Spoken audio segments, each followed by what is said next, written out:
In the heart of the lush, verdant kingdom of Nneka, there lived a hunter named Nduka, renowned far and wide for his unparalleled prowess in the hunt. Nduka never returned from the forest empty-handed, for he knew every inch of the vast wilderness and even the secrets beyond it. His skill brought him great honor, and he was a beloved figure in the kingdom, with 3 wives and many children who basked in the glory of his fame. One fateful night, as the silver moon hung low and the forest was bathed in an eerie glow, Nduka ventured deeper into the woods than he had ever dared. The air was thick with the whispers of nocturnal creatures, and the scent of damp earth and blooming flora enveloped him.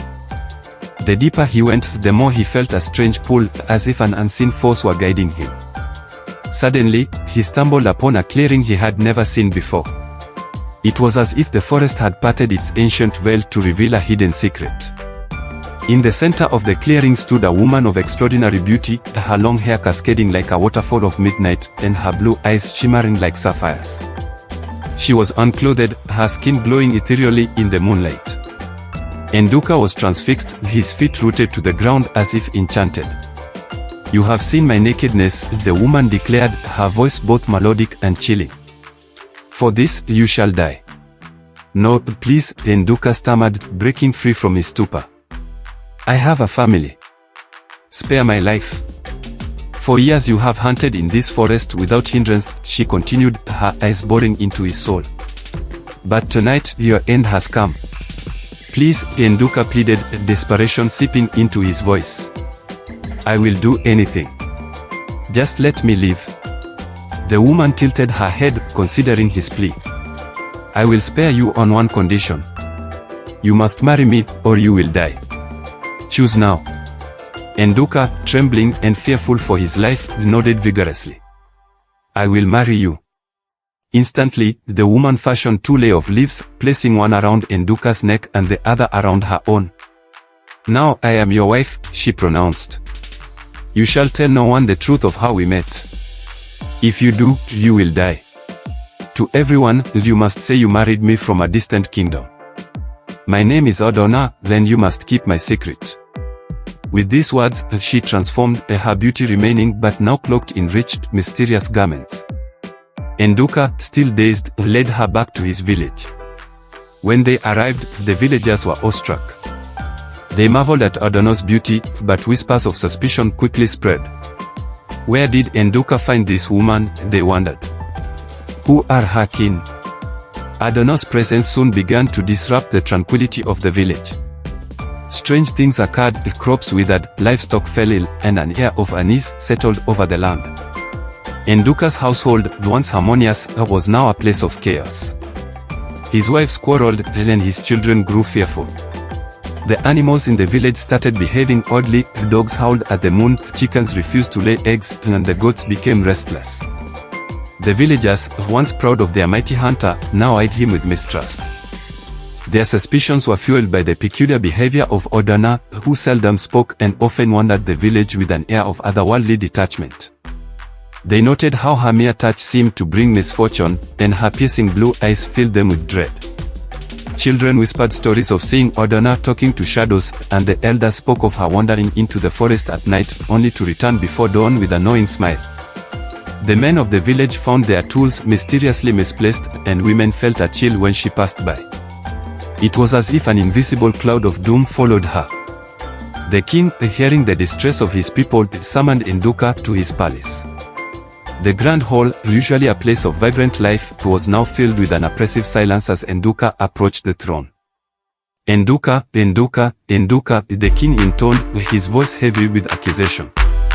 How many times did I call your name? The thing you have brought into our kingdom has caused untold strangeness. People are dying, others are fleeing, women cannot conceive, and our young bands are drying up. Why, Nduka? Why? Nduka bowed low, his heart pounding in his chest. Your Highness, I brought nothing but a wife from a distant land. My kinsmen are merely jealous of her beauty. The king's eyes narrowed. We have heard that her index finger is poisonous, that she is a witch or a ghost. You must explain. Your Highness, I know nothing of such things, Nduka lied, his voice faltered. The king glanced at his council, then back at Nduka. We have decided. You must take this woman and leave our kingdom within the next 3 market days. You are banished. Nduka's heart sank. Banished? How could he survive in exile with Adana and his family? But he knew better than to protest. He bowed again, tears stinging his eyes. As you command, your highness. Returning home, Nduka faced his wives and children, their faces etched with worry. He explained their fate, and amidst the chaos, Adana remained eerily calm. That night, as Nduka lay beside her, he whispered, "Adana, you must help us. Tell me what to do." She turned her captivating blue eyes upon him, and for a moment, he saw a glimmer of sadness. "I told you, Nduka. Reveal my secret, and you will die." Days passed, and the villagers watched as Nduka prepared to leave. On the 3rd market day, they set out, with the weight of their fate heavy upon their shoulders. They journeyed far, through dense forest and across raging rivers, until they found a secluded glade where they could make a new home. Life in exile was harsh. Food was scarce, and the land was unforgiving. Nduka hunted tirelessly, but his spirit was broken. Adana remained aloof, her beauty a constant reminder of the strange events that had led them here. His wives grew resentful, and his children were haunted by nightmares. One day, as Nduka returned from a particularly grueling hunt, he found his eldest son, Nnamdi, waiting for him. "Father," Nnamdi said, his voice steady. "The villagers' tales have reached us even here. They say Adana is the cause of our misfortunes. Is it true?" Nduka's heart ached at the sight of his son's troubled face. He knew he could no longer keep the secret. "Nnamdi, gather your mother and siblings. I have a story to tell." As the family assembled, Nduka recounted the night he met Adana in the forest, the ultimatum she had given him, and the curse of revealing the truth. His voice trembled as he finished, the weight of the truth finally lifted from his shoulders. Adana, who had been listening silently, stepped forward. "You have broken your vow, Nduka," she said, her voice tinged with sadness. "And now, I must fulfill my promise." With a single touch of her index finger, Nduka fell to the ground, lifeless. His family cried out in anguish, but Adana simply turned and walked away, disappearing into the forest from whence she came. Days turned into weeks, then weeks into months. Nduka's family struggled to survive, but without their father, they were lost. Yet, in their darkest hour, help came from an unexpected source. The elders of a neighboring village, having heard of their plight, took pity on them and welcomed them into their community. Slowly, they rebuilt their lives, though the memory of Nduka and the mysterious Adana never faded. In time, Nnamdi grew into a man, and he took on the mantle of protector for his family. He often wandered into the forest, hoping to catch a glimpse of the enigmatic woman who had so profoundly changed their lives. But Adana was never seen again. One moonless night, as Nnamdi wandered deep into the forest, he felt the same eerie pull that his father had described. He followed it until he found himself in the same clearing where Nduka had first met Adana. The air was thick with anticipation, and a sense of déjà vu washed over him. From the shadows emerged an old woman, her eyes a deep, sorrowful blue. "You seek Adana?" she said, her voice a whisper in the wind. "Yes," Nnamdi replied, his heart pounding. "Who are you?" "I am Adana's mother," the woman said.